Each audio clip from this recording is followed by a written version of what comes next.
Assalamualaikum warahmatullahi wabarakatuh. Alhamdulillah nahmaduhu wa nasta'inuhu wa nastaghfiruh wa na'udzu billahi min syururi anfusina wa min sayyiati a'malina. May yahdihillahu fala mudilla lahu wa may yudlil fala hadiya lahu. Asyhadu an la ilaha illallah wahdahu la syarika lahu wa asyhadu anna Muhammadan 'abduhu wa rasuluh.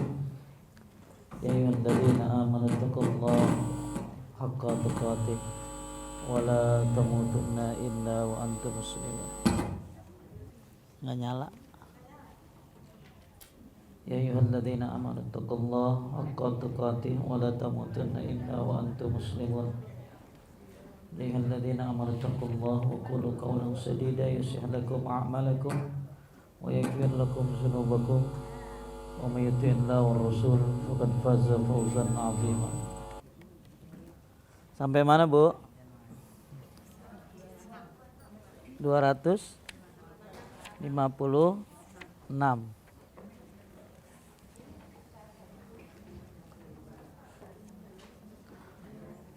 Uh, 250-an poin 10 ya. Udah. Berarti sekarang 11. Poin 11, membaca satu surat Al-Quran setelah membaca Al-Fatihah atau ayat Quran yang mudah dihafal di kedua rakaat sholat subuh, sholat Jumat, pada 2 rakaat pertama dari sholat zuhur, asar, maghrib, dan isya, serta pada seluruh rakaat sholat sunnah. Pada pengajian hari ini kita akan bahas surat-surat yang dibaca oleh Rasulullah SAW ketika sholat. Nabi baca apa kalau lagi sholat? Halaman 258. Hal itu didasarkan pada hadis Abu Qatadah radhiyallahu an. Dia bercerita, Rasulullah SAW biasa membaca Al-Fatihah dan 2 surat Al-Quran pada kedua rakaat pertama dari sholat zuhur. Ada, Bu? Memanjangkan bacaan pada rakaat pertama dan memendekkan pada rakaat kedua. Terkadang beliau memperdengarkan bacaan ayat.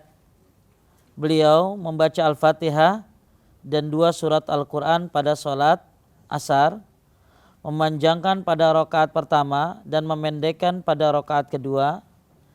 Beliau memanjangkan bacaan pada rakaat pertama pada sholat subuh dan memendekkannya pada rakaat kedua. Muttafaqun alaih. Hadis ini mengajarkan kepada kita yang sunnah adalah ketika memanjangkan bacaan surat pada rakaat pertama dan memendekkan pada rakaat kedua. Contohnya rakaat pertama misalnya baca Al-Ghasyiyah. Rakaat kedua baca Alam Nasrah. Rakaat pertama baca Al-A'la Sabbihis. Rakaat kedua bacanya Al-Hakumut Takasur, ya. Dan dalam lafaz lain disebutkan Nabi SAW biasa membaca pada 2 rakaat dari sholat zuhur dan asar Al-Fatihah dan 1 surat, dan terkadang beliau memperdengarkannya kepada kami. Adapun sholat zuhur pada khususnya telah diriwayatkan dengan benar yang menunjukkan bahwa mungkin beliau membaca pada rakaat terakhir sebagai tambahan bagi surat Al-Fatihah. Dari Abu Sa'id Al-Khudri radhiyallahu an, dia bercerita, kami pernah memperkirakan berdirinya Rasulullah SAW pada salat zuhur dan asar. Kami perkirakan berdiri beliau pada 2 rakaat pertama dari salat zuhur sekitar lama bacaan As-Sajadah, yaitu 30 ayat. Salat rakaat keberapa nih? Pertama dan kedua. pertama dan kedua. Kalau tadi kan kita bicara pertama lebih panjang, kedua lebih pendek. Kalau sekarang enggak, pertama dan kedua panjang. Ya, yaitu berapa ayat tadi? Seperti surat As-Sajdah, yaitu 30 ayat. Dan kami perkirakan berdiri beliau pada 2 rakaat terakhir sekitar setengah dari yang pertama, berarti 15 ayat. Ini hadis ini mengajarkan kepada kita ini Bu, bahwa boleh baca surat pada rakaat ketiga dan keempat. Kita kan tahunya kalau sholat baca surat hanya rakaat pertama dan kedua. Ketiga dan keempat ya bacanya Al-Fatihah saja. Tapi dari hadis Abu Sa'id Al-Khudri radhiyallahu an ini ternyata Nabi pernah sholat apa nih? Zuhur ya, duhur dan asar. Nabi pernah bacaan suratnya itu rakaat pertama, kedua, ketiga dan keempat. Kalau tadi rakaat pertama lebih panjang, kedua lebih pendek. Kalau ini enggak, rakaat pertama sama kedua sama. Kayak 30 ayat. Ketiga dan keempat kayak 15 ayat. Paham Bu? Jadi seimbang. Kalau kita taunya hanya rakaat pertama dan kedua saja bacanya. Tapi ternyata Nabi pernah sholat apa tadi? Zuhur dan asar rakaat ketiga dan keempat. Ya sekali-kali ibu boleh gitu loh ya. Makanya ada yang menyebutkan zuhur asar saja. Ada juga yang menyebutkan berarti bebas. Ya berarti maghrib, isya juga boleh rakaat keberapa? Ketiga dan keempat. Tapi yang dilakukan Nabi sholat apa nih? Zuhur dan asar. Makanya kalau saya zuhur asar aja. Zuhur asar aja kalau bacanya pengen rakaat keberapa? Ketiga dan keempat. Ya, ketiga dan keempat. Terus, ngerti kagak? Ya. Pagi-pagi nih, ya. Terus kami perkirakan berdiri beliau pada rakaat pertama dari salat asar hampir sama dengan berdiri pada 2 rakaat terakhir dari salat zuhur dan pada kedua rakaat terakhir setengah dari yang pertama ya. Dalam lafaz lain disebutkan beliau biasa membaca dalam salat zuhur pada 2 rakaat pertama pada setiap rakaat sekitar bacaan 30 ayat. 2 rakaat pertama ya. Pada 2 rakaat keberapa? Terakhir sekitar 15 ayat. Atau dia mengatakan setengah dari yang pertama. Pada salat asar pada 2 rakaat pertama pada setiap rakaat sekitar bacaan 15 ayat dan pada 2 rakaat terakhir setengah dari itu. Jadi hadis ini mengajarkan kepada kita apa Pak Ustadz? Suatu sunnah yang jarang orang kerjakan, yaitu baca surat rakaat keberapa tadi? Ketiga dan keempat. Jadi kalau ada orang baca surat rakaat ketiga dan keempat jangan aneh, nggak apa-apa ya, karena Nabi pernah melakukannya. Sholat apa tuh? Zuhur dan asar. Pernah nggak ibu kalau sholat baca surat rakaat ketiga keempat? Pertama kedua aja kagak.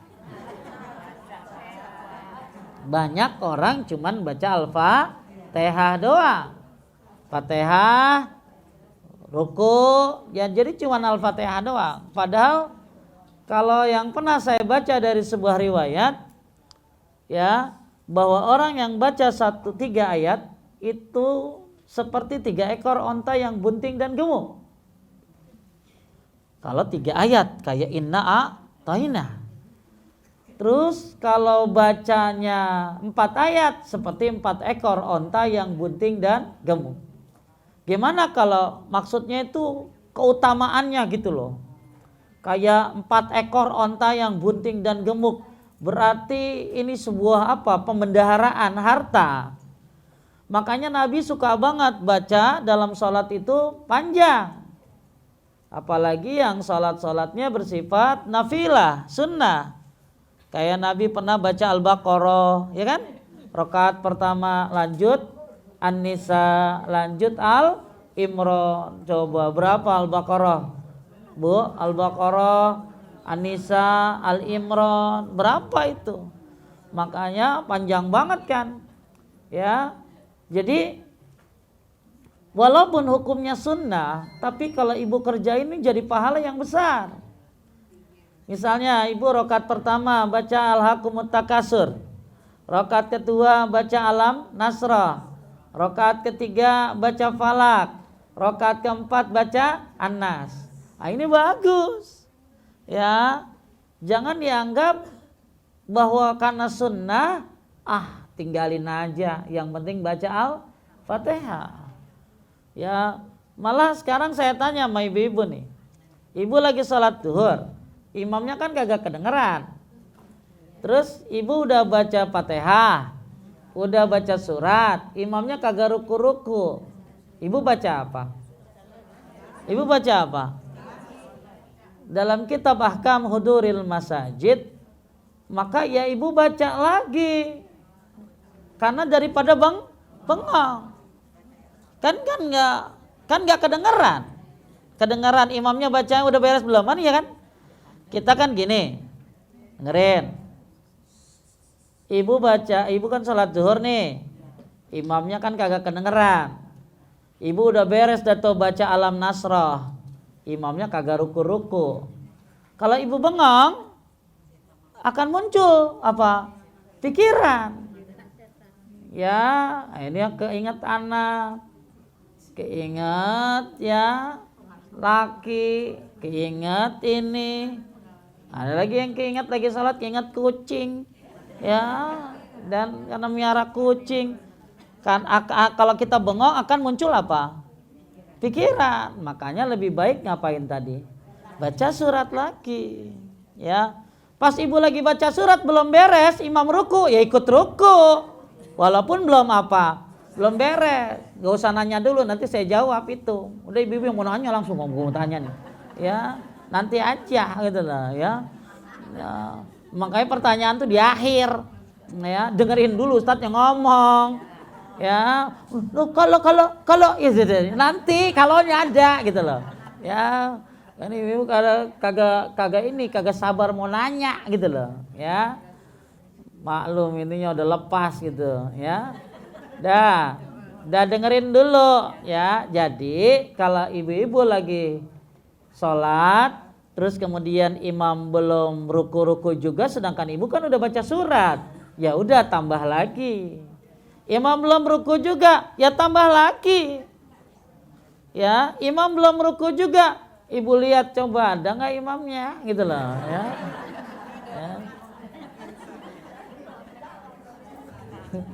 Ya, ya mudah-mudahan masih ada gitu. Ya, tapi ketika ibu lagi baca surat, yang kedua nih surat, terus akhirnya tiba-tiba imam ruku, ibu belum beres, ya ibu ikut ruku. Kalau ibu selesain nanti takutnya imam kan harus ngikutin apa? Imam gitu loh ya. Nah ini kan kalau sholatnya apa? Duhur, asar. Ya kalau duhur, asar gitu loh. Nah kan gak kedengeran gitu. Ngerti bu? Ya, jadi ibu-ibu saya ulangi nih. Dengerin yang baru datang. Ya, jangan makan dulu. Ya, ngerin dulu. Nih, jadi kalau sholat yang duhur asar, ibu boleh baca rakaat pertama surat, rakaat kedua surat, rakaat ketiga Fatihah saja, sama keempat. Tapi kalau rakaat keberapa tadi terus, Nabi juga pernah sholat apa tuh? Duhur sama asar. Ya, baca rakaat pertama surat sampai berapa? Sama kedua? 30 ayat, terus ketiga dan keempat 15 ayat.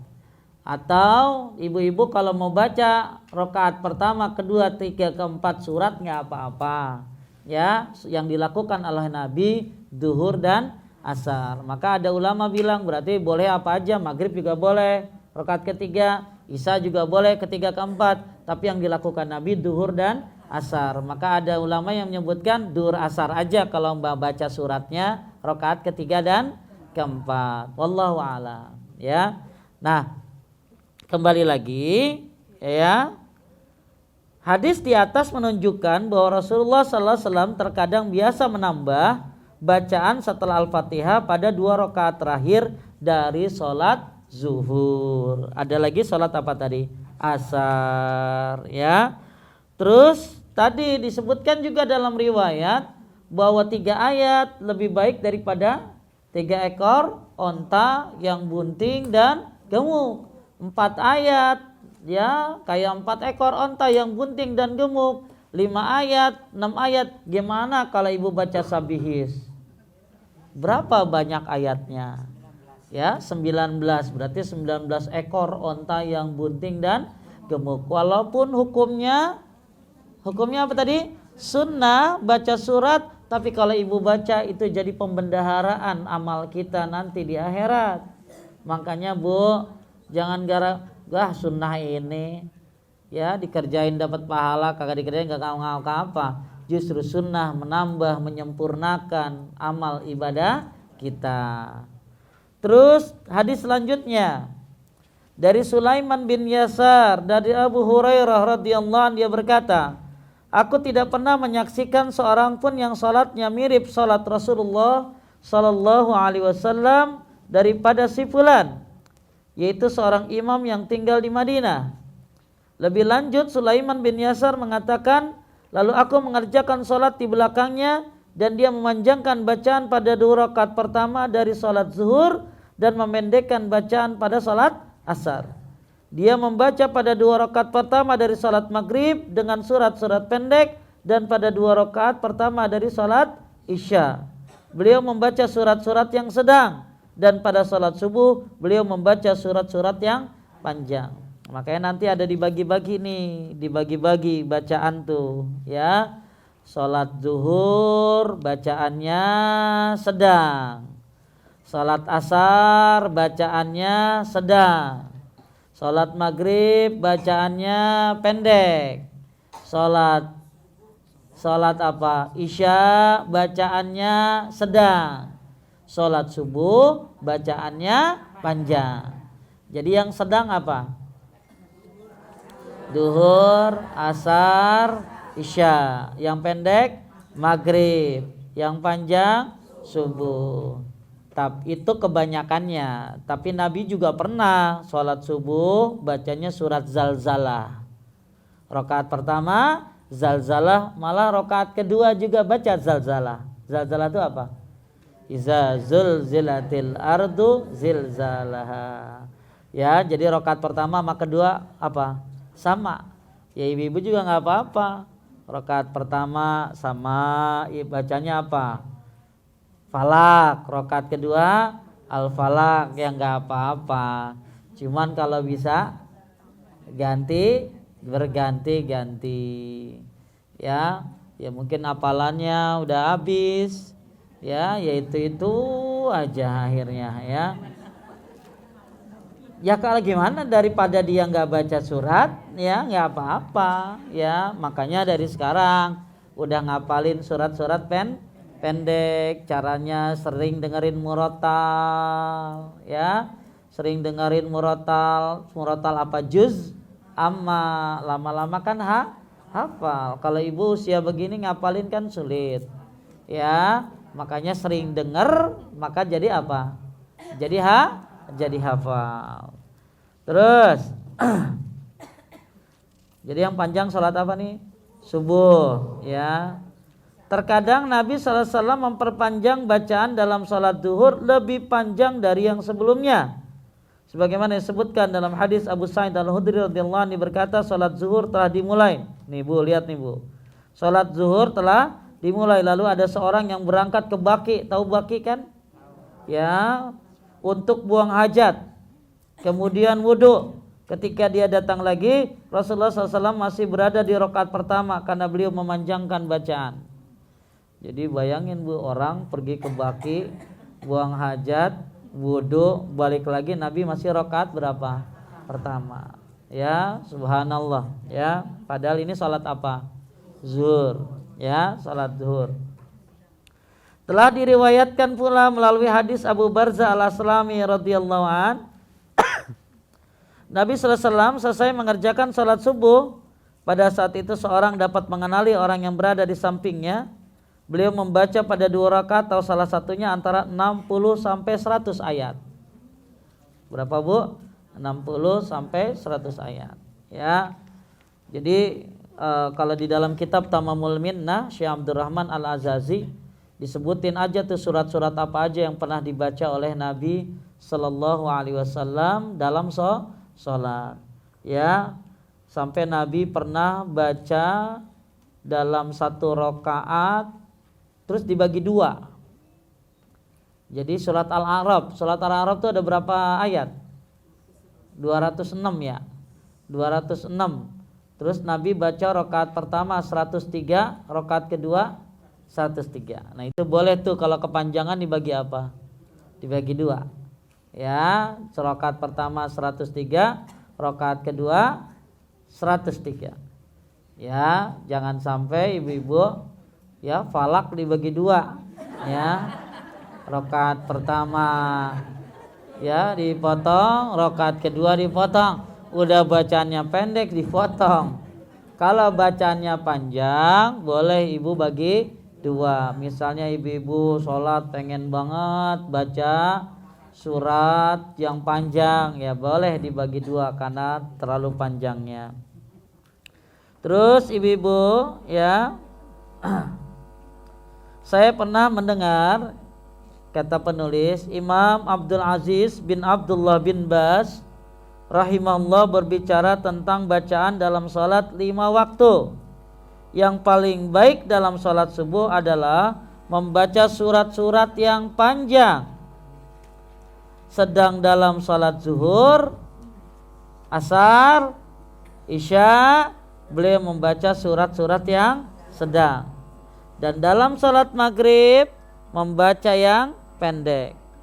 Kesimpulan seperti ini berdasarkan praktek yang sering dilakukan oleh Nabi sallallahu alaihi wasallam.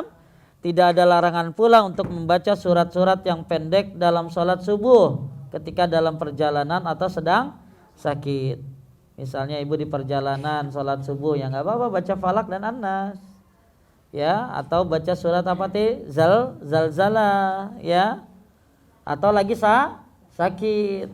Tetapi yang afdol adalah yang pertama, surat-surat yang panjang. Kalau sholat apa nih? Subuh.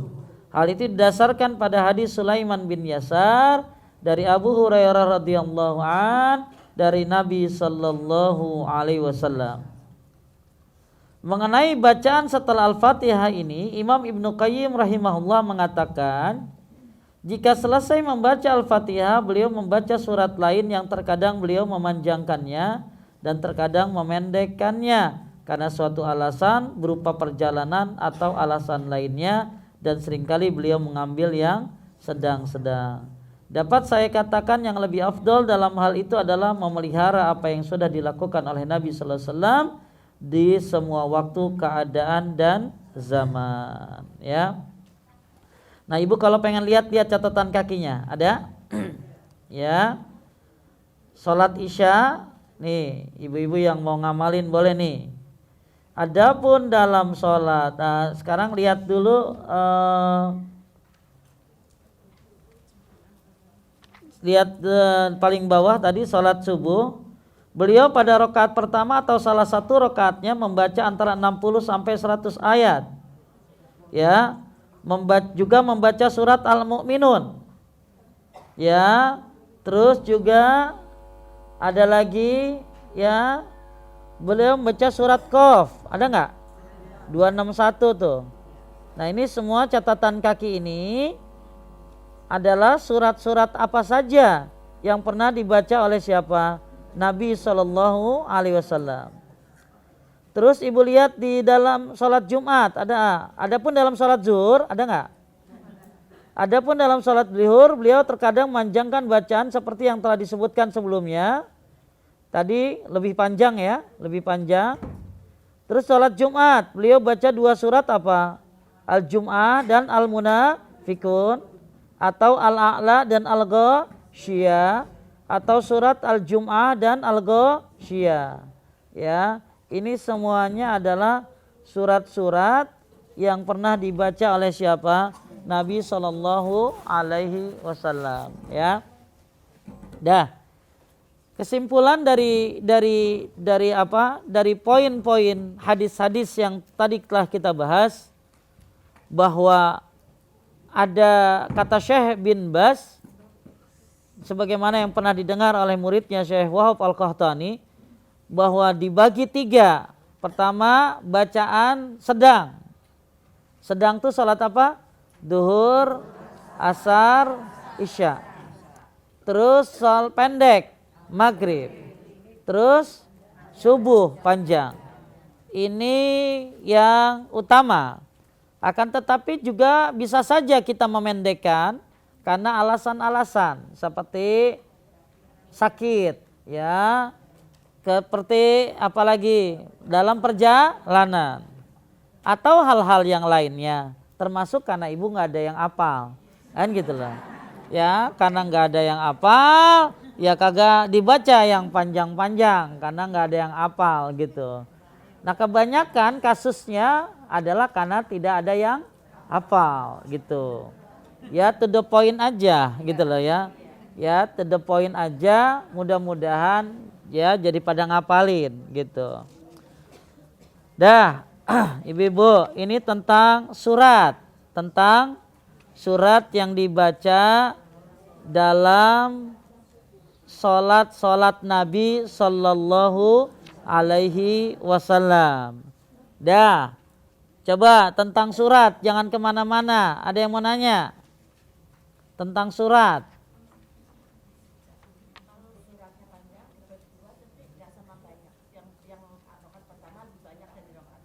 Gak apa-apa, ya, gak apa-apa. Rakaat pertama lebih banyak daripada rakaat yang kedua, ya. Jadi misalnya kalau tadi kan Nabi 103, ya. Nah, ibu enggak, misalnya rakaat pertama bacanya 100 ayat, rakaat kedua 50 ayat, nggak apa-apa, nggak apa-apa. Ada yang menanya lagi tentang surat ini? Kalau itu setiap sholat kita setiap rakaat itu membaca surat. Jadi setelah Fatihah itu kita baca surat. Iya, nggak apa-apa, dengerin, ya ibu-ibu. Jadi setiap sholat, dengerin, ya, wah jangan diulangi lagi, ya, udah dibahas tadi, nih. Setiap sholat kita hukumnya sunnahnya baca apa? Surat, ya. Rakaat keberapa? Pertama atau kedua? Ketiga dan keempat baca Al-Fatihah. Tapi boleh saja sekali-kali kita baca surat rakaat keberapa? Ketiga dan keempat, khususnya sholat apa? Zuhur sama asar. Ya Bu? Ibu paham? Ya. Jadi boleh sholat di setiap, ibu nggak baca surat juga nggak apa-apa, baca Al-Fatihah aja. Tapi kan tadi saya bilang 3 ayat kayak 3 ekor onta yang bunting dan gemuk, ya. 4 ayat kayak 4 ekor onta yang bunting dan, belum lagi kalau dihitung dari hurufnya, ya. Dengerin, makanya jangan nyatet, dengerin aja, ya. Nyatet kagak dengerin gimana, gitu loh, ya. Man qara'a harfan min kitabillah falahu bihi hasanatun wal hasanatu bi asyri amsalihah. La aqulu alif lam mim harfun, lakin alif harfun, lam harfun, mim harfun.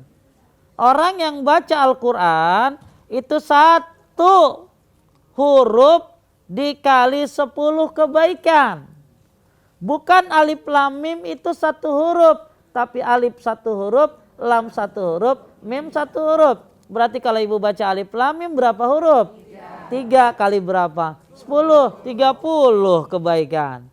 Al-Fatihah itu 113 huruf kali 10 1130 kebaikan. Masya Allah, ya. Sekarang ibu baca sabihis 19 ayat, 19 ekor onta yang bunting dan gemuk.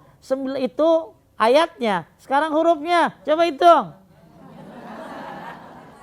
Berapa hurufnya? Kali berapa? 10. Berarti luar biasa. Makanya berpanjang-panjang dalam surat ini bagus.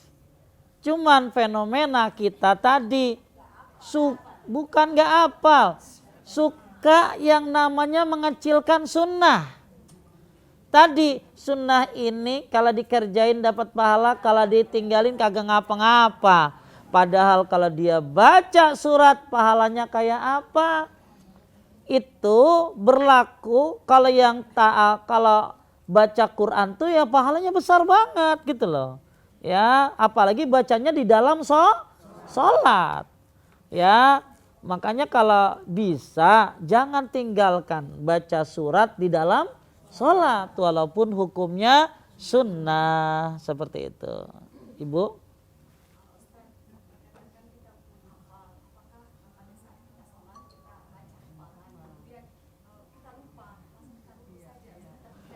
Gimana kalau misalnya kadang apal kadang kagak? Maksudnya gini, lagi baca, lagi ngapalin Al-Ghoshiyah. Tiba-tiba macet. Udah diulang-ulang, kagak konek-konek juga. Iya dengerin dulu ya. Kagak konek-konek juga, maka ibu boleh langsung ruku. Atau ganti dengan surat yang lain. Yang hafal. Ya balik lagi ke Falak lagi gitu loh ya. Ke Anas lagi. Gak apa-apa gitu loh. Nih dengerin misalnya. Makanya bagusnya gini. Lupa di ayat berapa diulangi. Misalnya lupa di ayat ke-15. Ulangi dari ayat 10. Paham Bu? Jangan ngeremehin orang yang baca Quran apalagi jadi imam. Bisa gugup. Bisa blank. Ya, tahu blank? Ya, bisa tiba-tiba lupa. Pernah ada orang yang katanya hafiz. Ya kalau nggak salah 10 juz. Tapi kemudian begitu lagi baca surat, gugup. Lagi jadi apa? Imam. Maka akhirnya ya dia akhirnya baca surat-surat yang dia hafal pendek gitu loh. Ya karena nggak gampang Bu. Ibu hafal beda loh. Baca Quran sama lagi sholat. Lagi baca Quran di bawah mau ibu hafal tuh. Udah hafal nih Al-Ghoshiyah nih. Ya siap turun praktek nih. Siap begitu lagi sholat. Baru ayat kelima udah macet gitu loh. Ya nah. Makanya ketika ibu macet ulangi lagi. Macet juga ulangi lagi. Macet juga ibu boleh pilih baca surat lain yang ibu lebih hafal atau langsung apa tadi? Ruku. Ngerti Bu? Makanya ngapalin itu gak gampang. Apalagi Al-Quran. Apalagi orang ngapalin Quran sambil dengerin musik. Ya udah itu mah. Kalau orang kayak kemarin ada bapak-bapak. Ustadz saya lagi pengen belajar Quran, lagi pengen ngapalin juz amma. Ya kalau gitu bapak harus konsentrasi. Maksiat ilangin, musik tinggalin. Ya karena gak bisa bergabung antara musik dengan Al-Quran. Al-ilmu nurun wa nurullah la yuhdalil ash. Al-ilmu itu cahaya. Sedangkan cahaya tidak akan bisa dicampur dengan kemaksiatan. Ya. Nah ibu akhirnya, saya masih suka dengar dangdut Pak Ustadz. Ya hilang-hilang aja dah gitu loh. Ya ibu ngapalin udah konsentrasi. Makanya orang ngapalin Quran itu nggak gampang. Ya dia harus maksiat dia tinggalkan. Ya makanan-makanan yang nggak jelas dia tinggalkan. Syubhat-syubhat dia tinggalkan. Ya termasuk jangan diisi kuping ini dengan yang nggak jelas musik-musik ya kan hilang gitu loh. Ya makanya ibu-ibu ketika ada imam lupa bukan berarti dia nggak hafal, dia hafal, cuman mungkin grogi, betul? Bahkan bukan hanya surat, rokaat aja bisa lupa. Pernah ini ada kejadian, ada ibu-ibu sholat di rumahnya. Karena ada pengajian di rumahnya, otomatis sahibul bait jadi imam. Karena perempuan, kan ustadznya ke masjid. Pas rakaat ketiga atau keempat dia lupa. Dia duduk tahiyat, dia nanya sama sebelah. Sama temannya, gue udah rakaat keberapa ya? Gitu lah. Kata teman yang sebelah, udah keempat gitu loh. Akhirnya itu pada sholat, akhirnya karena makmum dengar begitu, akhirnya, ya itu kan diskusi. Sholat diskusi kan gitu loh. Akhirnya yang lain pada sholat sendiri karena imamnya berbicara. Coba jadi imam itu kadang ibu bisa lupa bacaannya, bisa lupa rakaatnya. Makanya ketika ibu jadi imam ya butuh konsentrasi yang tinggi dan bacaan Quran ya bisa saja. Makanya di belakang imam harus yang sama atau yang kurang dari dia ya hafalannya, biar kalau salah diapain? Dibenerin. Tapi kalau ibu kan sholatnya sendiri di rumah. Ketika lagi sholat macet, ya udah ibu ulangi lagi. Macet juga, ya udah ibu langsung ruku atau baca surat lain. Ya, ada yang nanya lagi tentang surat dulu. Biar suka sama surat nih ya. Ibu suratnya hafal apa aja, misalnya Wadduha ke bawah, praktekin. Kalau ibu nggak praktekin ya hilang aja. Ya, makanya praktekin, jangan hilangkan, jangan sampai nggak baca. Ini pahala yang besar, walaupun hukumnya sunnah. Apa bu?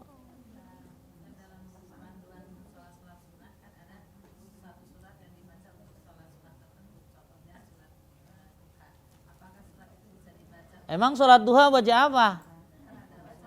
Kagak ada. Ini banyak orang suka matching-matchingin nih. Sholat duha baca wadduha gitu loh. Dari mana? Ya tidak ada dalil yang sahih. Dengerin. Tidak ada dalil yang sahih sholat duha baca wadduha.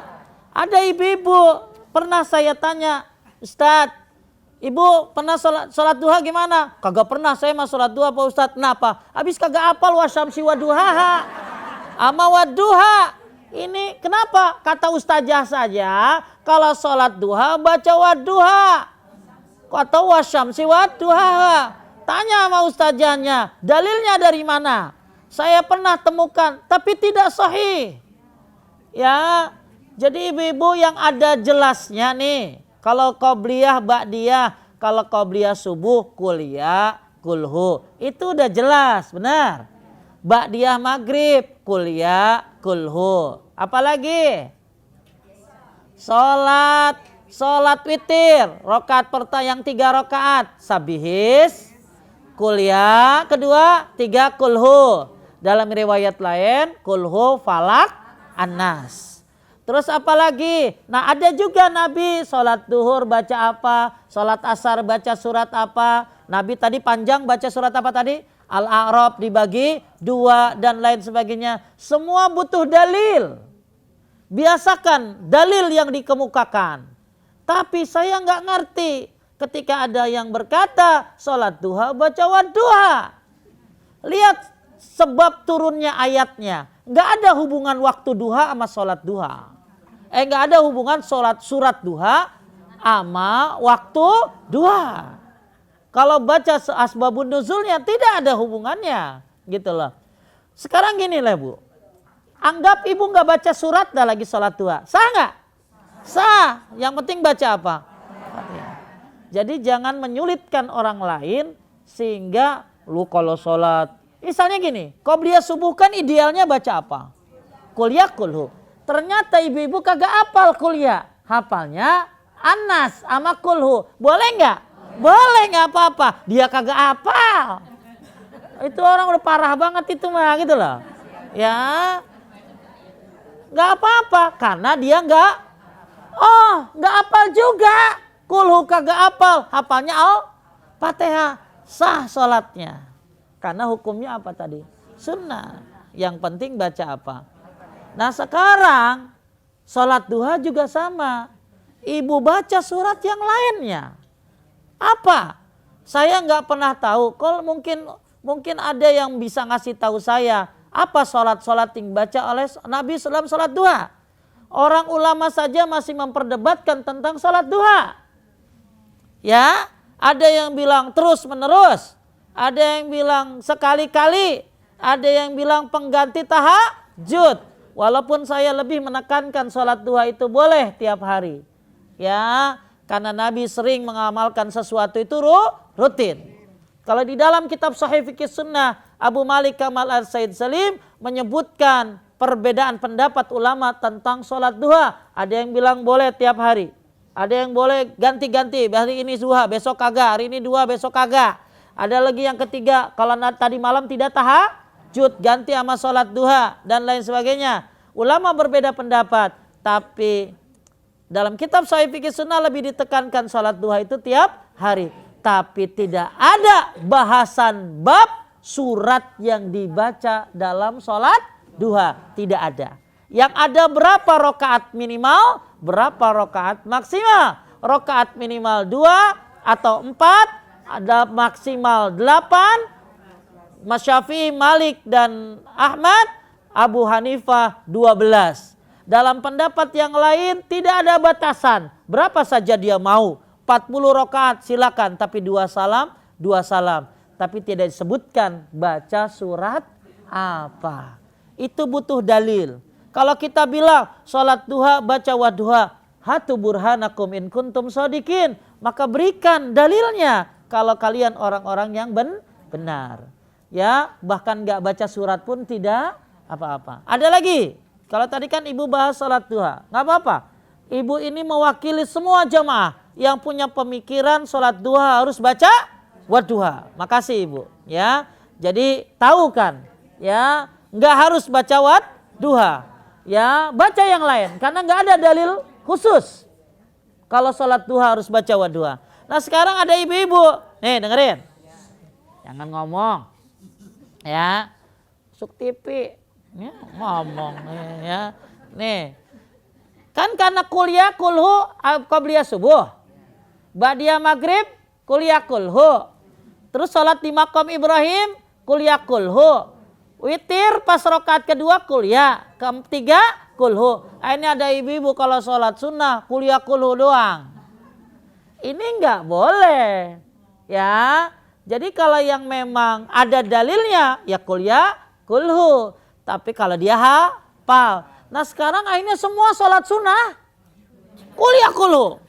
Pokoknya saya kalau sholat sunnah kuliah kulhu. Iya enggak bisa. Ya harus ganti, takutnya nanti jadi wajib. Kalau kagak baca kuliah, kagak kulhu, kagak sah. Padahal sunnahnya aja cuman ba'diyah maghrib, qobliyah subuh, witir pun rakaat kedua dan ketiga, salat di maqam Ibrahim. Ya, jadi ibu-ibu sekalian, ya tolong yang rajin salat duha bagus banget. Itu sedekah badan. Salat awabin dan termasuk dicukupkan oleh Allah Subhanahu wa taala, tapi tidak ada dalil kalau salat duha baca wadduha apalagi wasyamsi wa duhaha. Baca apa saja silakan ibu ya. Insyaallah salat duhanya bermanfaat dunia dan akhirat ya. Ada lagi yang mau nanya? Ya nanti itu bab salat duha. Sekarang surat dulu. Nanti di akhir ya, Neng pertanyaannya. Surat dulu tentang surat. Kalau salat sunnah ada yang membolehkan. Salat apa? Sunnah. Ya, kalau di dalam kitab Sahih Fikih Sunnah dari riwayatnya dari Aisyah. Ya, jadi baca apa tadi? Baca Quran. Lagi salat apa? Sunnah. Ya, salat sunnah. Tapi kalau salat wajib jangan. Kalau salat wajib jangan. Maka ulama berbeda pendapat. Ada yang bilang nggak boleh sunnah juga. Karena mata bukan ke Quran, ke tempat sujud kalau salat. Benar nggak Bu? Ya. Tapi ada riwayat pernah dilakukan oleh siapa tadi? Aisyah. Oleh karena itu ada yang membolehkan dalam salat sunnah. Bukan salat apa tadi? wajib gitu ya.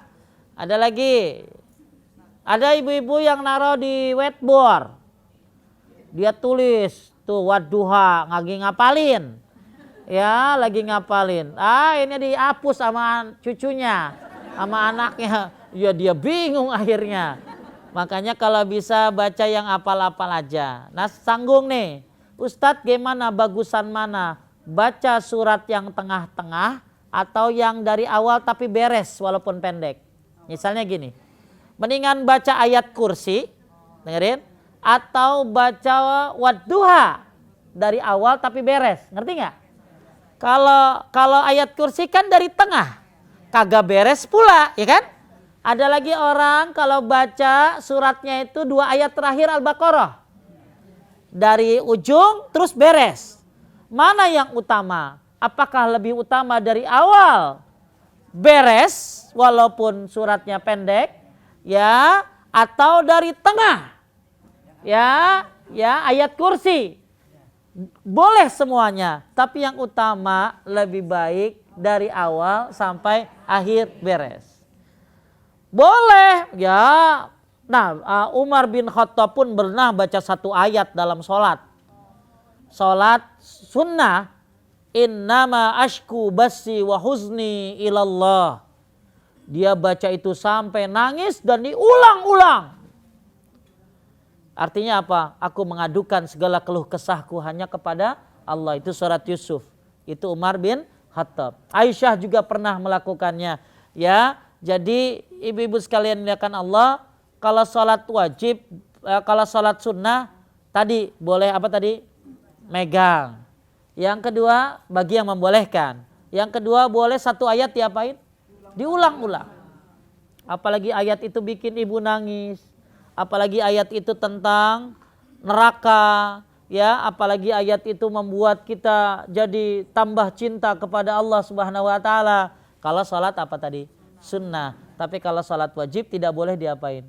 Diulang-ulang, ya. Kecuali kalau dia lupa maka diulangi dari sebelumnya, ya. Ya kayak tadi Umar bin Khattab baca innama ashku basi wa huzni ilallah, diulang-ulang sampai menangis dia, diulang-ulang terus ya, dalam sholat sunnah itu. Nah intinya ketika ibu-ibu ada pilihan, mendingan mana, baca ayat kursi, boleh baca ayat kursi nggak apa-apa lagi sholat, atau 2 ayat terakhir surat Al-Baqarah, atau surat-surat potongan yang ibu hafal, dari potongan dari Al-Baqarah, potongan dari An-Nisa, Al-A'raf, terserah boleh. Tapi kalau disuruh milih afdolnya mana, lebih baik surat yang apa tadi? Selesai. Yang dari awalnya kita baca dan selesai. Ya, tapi boleh intinya itu. Tadi Pak Ustadz bilang kalau kita sholat memandang ke tempat sujud. Gimana kalau kita sedang di Masjidil Haram kan ada... Sama, mata bukan ke Ka'bah, ke tempat sujud. Nggak ada sholat lagi di Masjidil Haram mata ke Ka'bah. Nabi pernah sholat di dalam Ka'bah dan matanya kemana? Ke tempat sujud. Kalau memang di tengah Ka'bah kan kudu kemana-mana matanya, kan di tengah-tengah. Jadi memang benar ibu ini nanya bahwa banyak orang sholat ketika di depan Ka'bah matanya ke Ka'bah.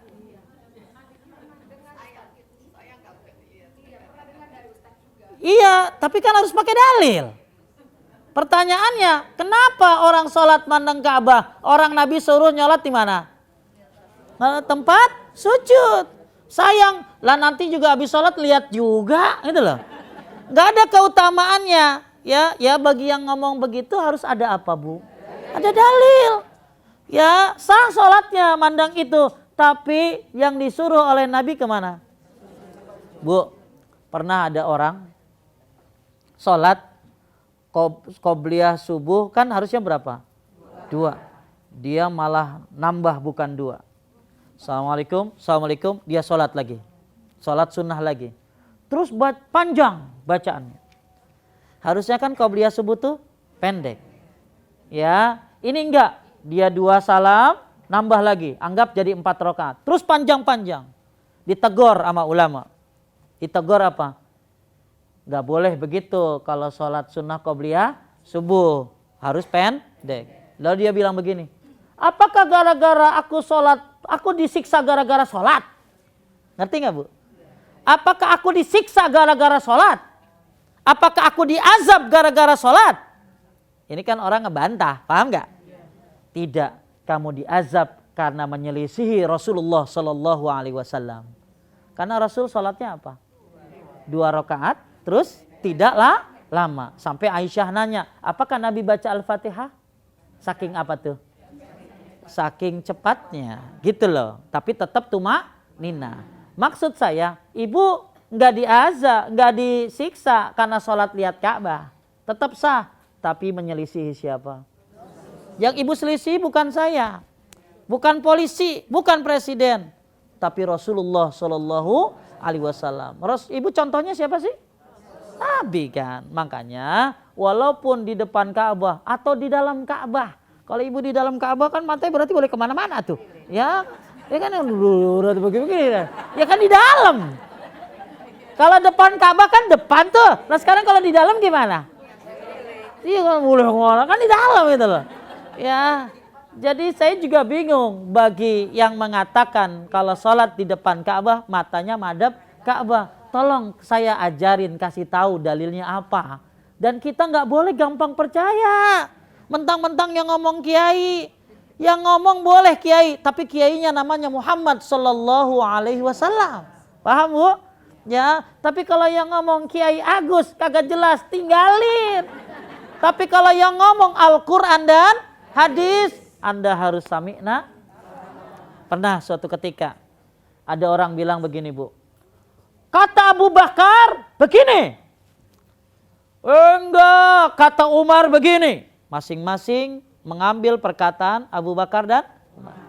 Datang Ibnu Abbas, qala Allah, qala Rasul. Nih kata Allah, nih kata Rasul. Masih aja nih orang nggak bisa, kata Abu Bakar begini, kata yang satu lagi, kata Umar begini. Apa kata Ibnu Abbas? Hampir saja hujan batu turun dari langit menimpa kalian. Aku bilang kata Allah, aku bilang kata Rasul, kalian malah bilang kata Abu Bakar dan Umar. Apa maksudnya Bu? Manusia yang sudah dijamin surga seperti Abu Bakar dan Umar nggak bisa ngalahin Al-Quran dan hadis. Paham? Apalagi lo, gitu loh. Ngerti? Jangan mentang-mentang hidungnya mancung lalu ngalahin Al-Quran dan hadis. Nggak bisa. Hebatan mana dia sama Abu Bakar dan Umar? Abu Bakar dan Umar sudah dijamin surga. Khalifah, ya, manusia yang utama. Bahkan kata Anas bin Malik, kami mengajari tentang Abu Bakar dan Umar kepada anak-anak kami sebagaimana kami mengajarkan Al-Quran. Bagaimana hebatnya, mulianya Abu Bakar dan Umar. Tapi tidak bisa diapain? Tidak bisa mengalahkan siapa? Al-Quran dan hadis. Allah dan Rasulnya nggak bisa dikalahin. Apalagi sama orang-orang yang nggak jelas. Betapa sering kita tuh, apalagi ibu-ibu, punya kebiasaan gampang banget ngambil pendapat orang. Tapi kata Ustadz itu boleh Pak Ustadz pilih pemimpin yang non muslim. Coba. Ya, kata Ustadz itu, ya, dan lain sebagainya. Kenapa nggak ngambilnya Al-Quran dan hadis? Lihat dong Al-Quran hadis. Ngaji udah lama, 5 tahun. Tapi masih suka. Kata Pak Kiai saya, nggak bisa. Kata Allah, kata Rasul. Gitu loh. Ya sering banget ibu-ibu nih gampang banget kepancing dengan kata kiai. Ada ibu-ibu datang sama saya, bawa Bu, nih Ustadz saya punya buku zikir dari kiai besar yang sangat besar. Saya bingung tuh badannya kayak apa ini loh. Saya lihat zikir-zikirnya, Bu maaf ya ini nggak ada tuntunannya dari Al-Quran dan hadis. Tapi muridnya ribuan, mau siapa dia? Gak bisa ngalahin Al-Quran dan hadis. Tapi sampulnya bagus Pak Ustadz. Parah banget ini ibu. Jadi dia lihat tuh buku tuh bukan isinya, sampulnya. Karena sampulnya pink, kertasnya bagus, dia beli, tertipu dia. Ibu kalau beli buku begitu, lihat ayatnya, hadisnya, catatan kakinya, oh mutafakun alaih, hadisnya dihasankan oleh syekh ini dan ini. Beli tuh buku, bukan sampulnya, gitu loh. Ya, dah. Jadi ibu-ibu sekalian yang dimuliakan Allah, kembali lagi. Nanti ibu-ibu kan mau banyak yang umrah nih. Kalau sholat di Masjidil Haram, Masjid Nabawi, ya. Terus gimana? Kalau ibu di Masjid Nabawi ngelihat kuburan, ya. Sholat madhep mana? Kiblat. Jadi mata kemana tadi? Ke tempat sujud. Kecuali kalau lagi at-tahiyat, mata kemana? Ke tangan ibu. Dan ingat, bukan ke tangan orang. Karena ada orang ngeliatin yang begini-begini. Diliatin aja. Ya. Jangan liatin tangan orang. Liatin tangan sendiri gitu loh. Ini liatin, ini gerak-gerak pada. Kan sekarang banyak yang gerak-gerak. Lah boleh, kan itu lebih keras bagi setan daripada pukulan dengan besi gitu loh. Jadi kalau ada yang begitu, yaudah ibu tinggal-tinggalin tangan ibu aja dengan tangan dia gitu loh. Ya, jadi kalau sholat mata ke tempat, sampai merem aja kagak boleh. Ingat, sholat nggak boleh apa? Merem. Lah kalau merem, ada yang lewat gimana? Nggak ibu bisa cegah dong. Kan bagusnya kalau ada yang lewat diapain? Cegah. Lah kalau merem gimana? Terus lagi merem, ada kala jengking gimana?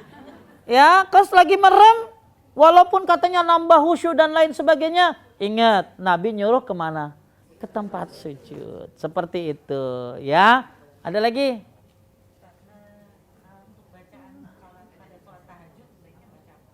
Nah, nanti ada. Ini sholat wajib dulu, ya.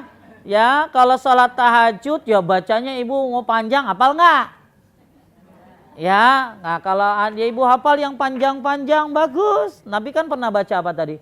Al-Baqarah, An-Nisa, Al-Imran. Nanti ada di pembahasan apa tuh? Sholat sunnah. Ini sholat wajib dulu. Coba ibu.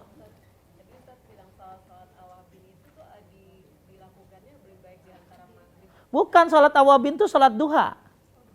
Sholat awabin itu sholat apa? Duha. Kalau sholat awabin antara maghrib dengan isya terjadi perbedaan pendapat. Tapi kalau sholat awabin yang benar-benar adalah sholat apa? Duha. Maka sholat duha disebut dengan sholat awabin. Sholat orang-orang yang kembali kepada Allah. Ngerti tentang surat? Selesai? Bu, selesai? Kesimpulannya, ibu jangan tinggalkan baca surat dalam sholat. Walaupun hukumnya apa? Sunnah. Dan ingat tadi 3 ayat, 4 ayat luar biasa pahalanya. Belum lagi dihitung apa tadi? 1 huruf dikali 10 kebaikan. Terus sholat duhur boleh baca surat rakaat pertama dan kedua. Pertama lebih panjang, kedua lebih pendek. Tapi boleh juga rakaat keberapa tadi? Ketiga dan keempat, khususnya sholat duhur dan asar. Terus sholat maghrib ibu baca boleh rakaat pertama kedua saja.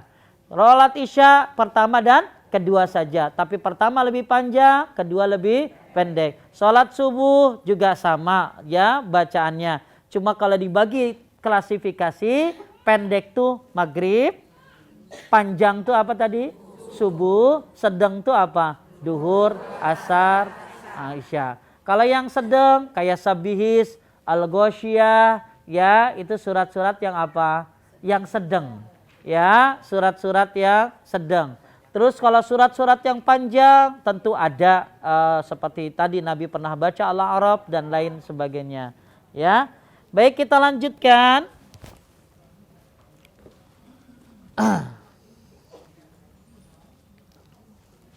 Setelah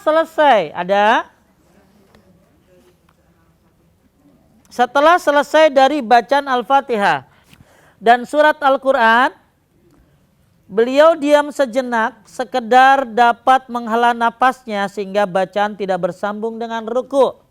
Berbeda dengan diam pertama sebelum baca Al-Fatihah. Pada saat itu diam beliau membaca doa istiftah. Jadi gini, Allahu Akbar, diam dulu kan, baca istiftah. baru baca ta'awuz, baru baca Fatihah.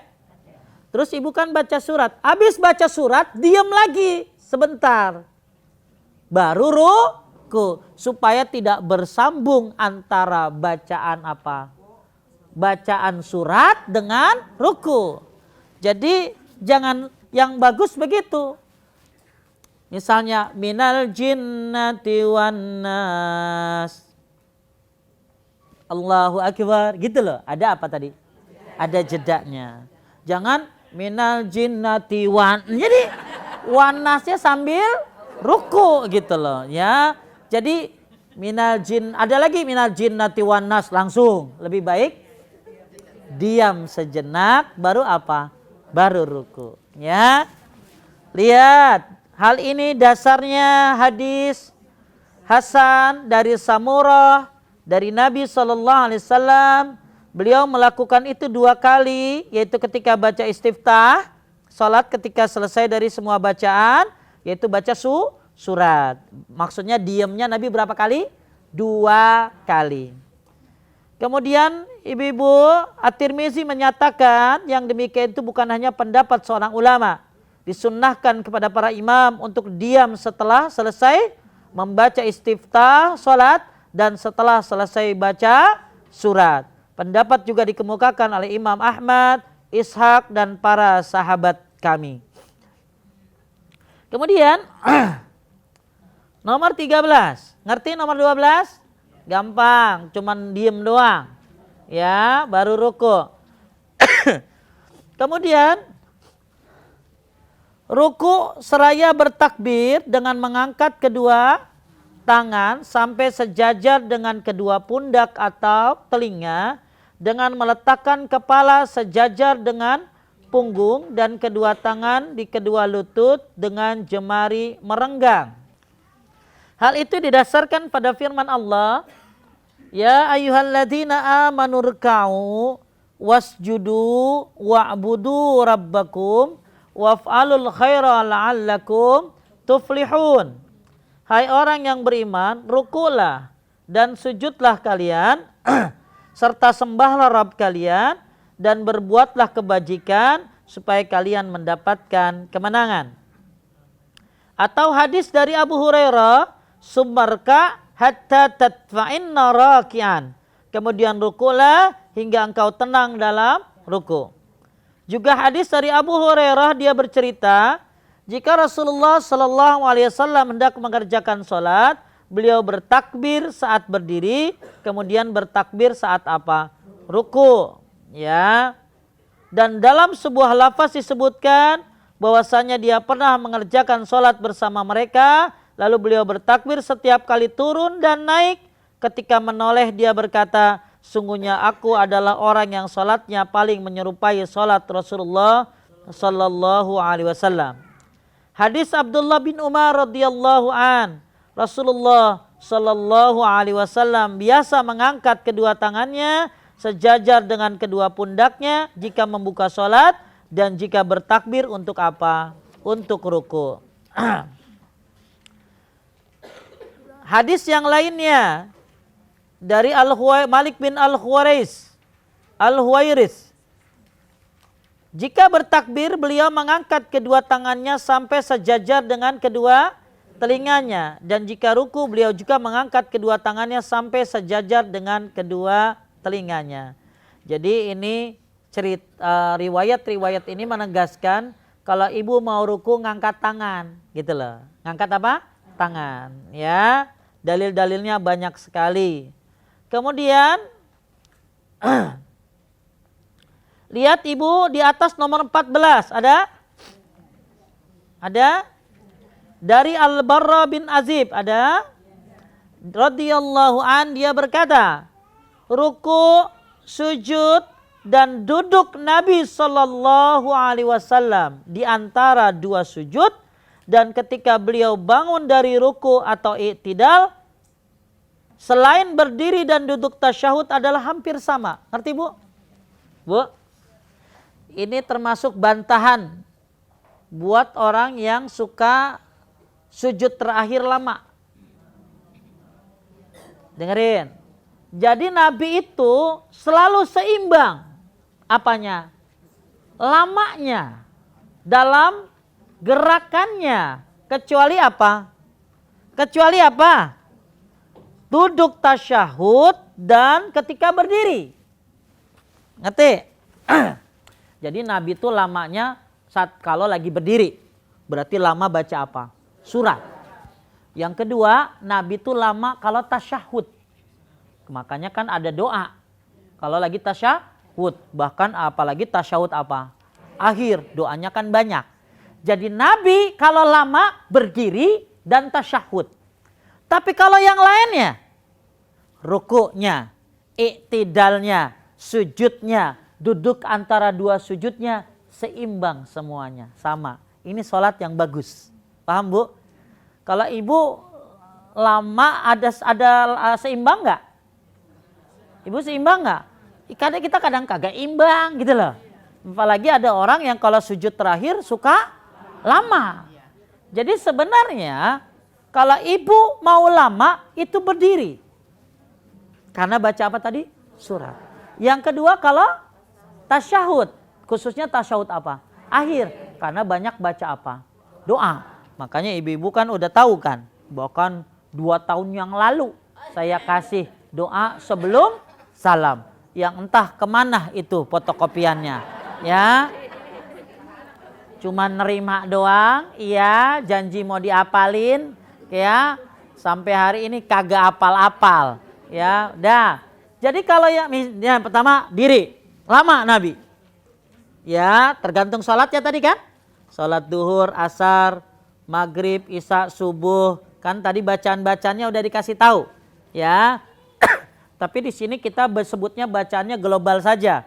Tadi duhur, asar, isya sedang, pendek, maghrib, subuh panjang. Ya, mungkin nanti suatu saat kalau ibu pengen tahu apa surat yang dibaca oleh Nabi.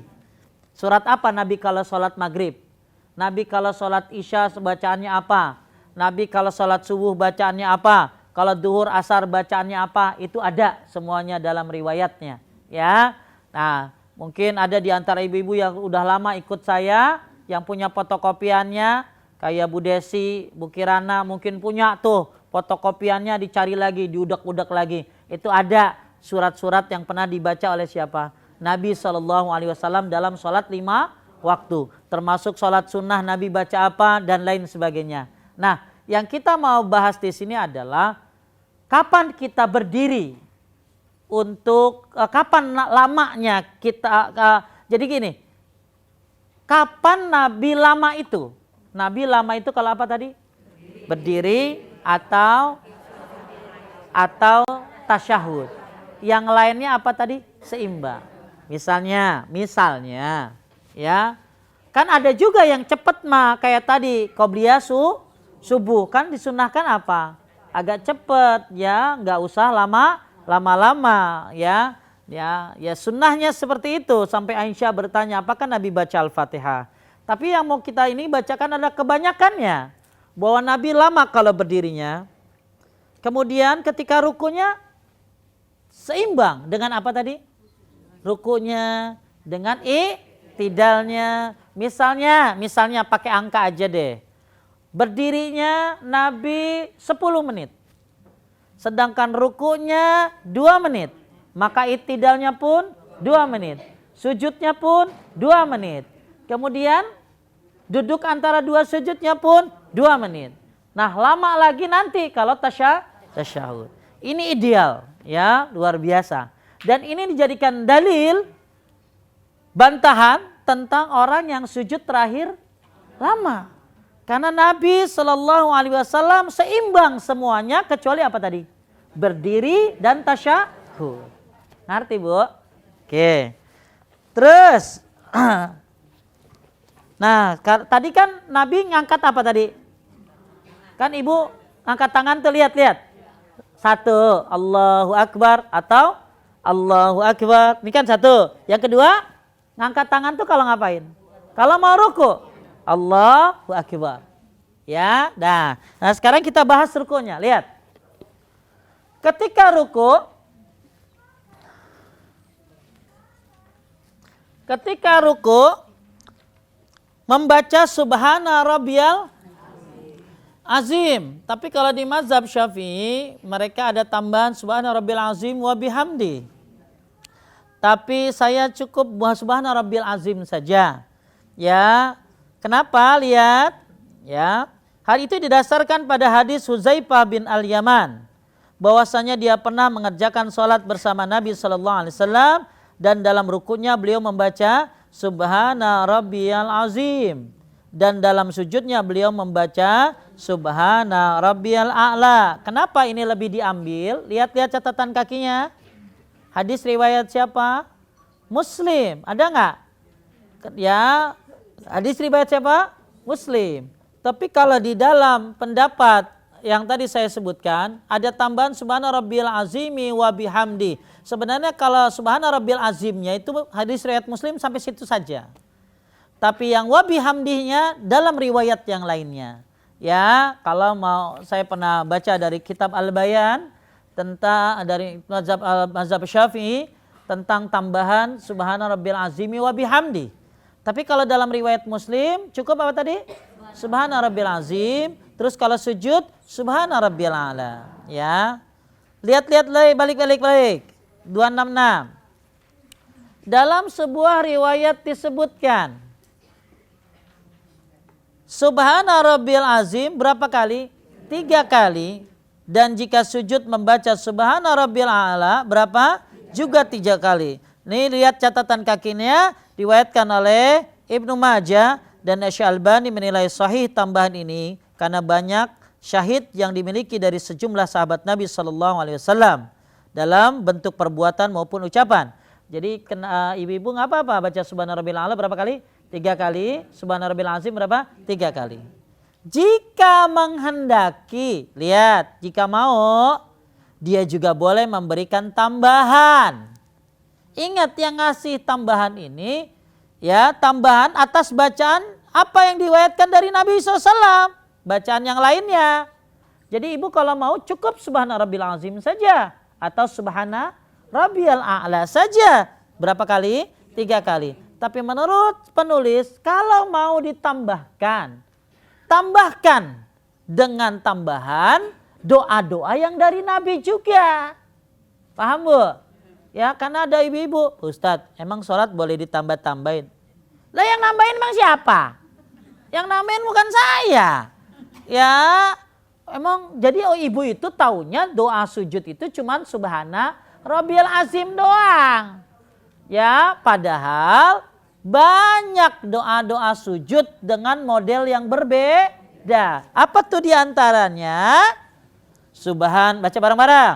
Subhanaka Allahumma Rabbana wa bihamdika Allahumma gfirli. Ini bacaan ini dari hadis Aisyah radhiyallahu an. Dia bercerita Nabi SAW biasa memperbanyak bacaan dalam ruku dan sujudnya. Malah ibu-ibu Nabi dalam tafsir Ibnu Katsir banyak baca doa ini sebelum meninggalnya. Sebelum meninggalnya. Apa tuh? Subhanaka Allahumma Rabbana wa bihamdika Allahumma gfirli. Karena mengamalkan Al-Quran fasabbih bihamdi rabbika wastaghfir innahu kana tawwaba. Makanya ibu-ibu ketika turun ayat itu Nabi selalu rukunya dan sujudnya banyak baca subhanaka Allahumma Rabbana wa bihamdika Allahumma gfirli. Karena sebentar lagi Nabi akan meninggal. Makanya ini bagus dibaca nih ya doa sujud ini. Jadi ibu boleh cukup subhana rabbiyal a'la saja atau ibu tambahkan ini atau ibu ini saja ya. Kalau saya enggak, saya suka subhana rabbiyal a'la dulu baru tambahin ini ya. Dan ini mah berapa kali aja kan kagak ada iniannya hitungannya ya. Kalau yang tadi subhana rabbiyal a'la berapa? 3 kali. Lah ini kan nggak ada hitungannya, apalagi dalam ruku, dalam sujud disuruh banyak apa? Berdoa dalam sujud mah ya. Terus ibu yang B, dengerin. Jadi ibu boleh ambil salah satunya atau ibu menggabungkan ya. Kalau menggabungkan berarti bacaannya bisa 2, bisa 3. Kalau yang B lihat bacaannya dari Aisyah juga. Bacaannya apa? Lagi ruku apa sujud? Subuhun kudus Rabbul malaikati warruh. Bu, kalau yang udah ngaji beda ruku sujudnya doanya. Ya, mungkin ada orang kalau sujud dari zaman dulu sampai hari ini umur udah 60 tahun doa sujud subhana rabbil a'la kagak ganti-ganti karena nggak mau ngaji. Tapi kalau dia ngaji, oh ternyata ada yang doa-doa sujud yang lainnya ruku yang. Ini kan kita taunya lagi witir doang. Subuhun kudus Rabbul malaikati warruh. Padahal ini doa apa tadi? Ruku dan sujud. Ada lagi yang C. Bu, kalau bisa ganti-ganti. Ganti-ganti. Misalnya ruku yang pertama Subuhun kudus Rabbul malaikati warruh. Ruku yang kedua Subhanazil jabarut wal malakut wal kibriyai wal azamah. Berarti ibu dapat pahala 2. Pahala ngamalin sunnah, pahala menghidupkan sunnah. Karena ini sunnah-sunnah mahjurah, sunnah-sunnah yang mati. Mana ada yang hafal nggak? Subhanazil jabarut wal malakut wal kibriyai wal azamah. Ini juga baru rencana, kan gitu loh. Ya, baru rencana ngapalin. Ya, itu juga perlu diragukan. Ya, rencana kagak dilakukan mah kan gitu. Bu, banyak orang, kan saya sering bilang sama ibu-ibu, banyak orang begitu tahu begini, oh doa sujud tuh ada yang lainnya. Doa sujud kita baru tahu ya, kita baru tahu. 3 bulan saya terangin lagi, oh lagi dia, gitu loh. Oh, baru tahu. Karena nggak ada pengamalan. Setiap orang sholat kembali kepada asalnya. Kebiasaan. Makanya kalau ibu-ibu pengen sholat, konsentrasi. Saya mau baca doa sujud yang lain. Saya mau menghidupkan sunnah yang jarang diamalkan oleh orang lain. Wallahu alam, gara-gara apa kita masuk surga? Gara-gara apa Anda dekat dengan Nabi SAW? Mudah-mudahan Bu, ya dengan hal-hal seperti ini Allah mudahkan kita untuk masuk surga. Makanya ibu-ibu, ya barang siapa yang mengamalkan sunnah, menghidupkan sunnah, insya Allah akan dicintai oleh siapa? Allah subhanahu wa ta'ala. Qul in kuntum tuhibbunallah fattabi'uni yuhibbukumullah. Ya, dah. Jadi doa yang ketiga apa tadi? Subhanazil jabarut. Baca yang bareng, baca aja kagak bisa. Ya, Subhanazil jabarut wal kibriyai wal azamah. Ya, lagi. Subhanazil jabarut wal malakut wal kibriyai wal azamah. Kalau mau dipoto, tapi kagak penting dipoto kalau kagak diapalin gitu loh. Gaya we langsung cetrek ya. Terus abis ngaji foto di kolam renang ya. Lama-lama terus ketutup dah tuh apalannya gitu loh ya. Mana yang tadi gua foto bacaan doa ya gitu ya. Ya. Ibu ya. Terus udah berapa tuh jadi doanya? Udah 4. Ya kan? Udah berapa? Ya, yang tadi subhanarabbil a'la udah. Berarti ini udah berapa? 4. Berarti ibu-ibu nih kalau bisa ganti. Ya, jarang ada orang sholat ganti-ganti begitu mah. Hanya di alapis doang. Ya, coba mikir Bu, mobil ganti-ganti. Wallpaper ganti-ganti. Ya, bros ganti-ganti, doa sujud itu aja. Coba ya diapalin ya. Nih kita lagi belajar doa ruku dan sujud. Keempat yang D ada. Ini lebih panjang. Ya mudah-mudahan ada yang hafal. Baca bareng-bareng.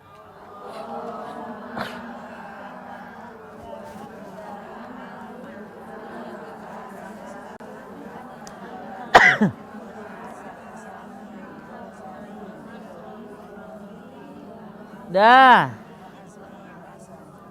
Ya Allah, untukmu aku ruku, kepadamu aku beriman, kepadamu aku berserah diri, pendengaran, penglihatan, otakku, tulangku, dan uratku khusyuk tunduk kepadamu. Masya Allah, ini doa apa nih?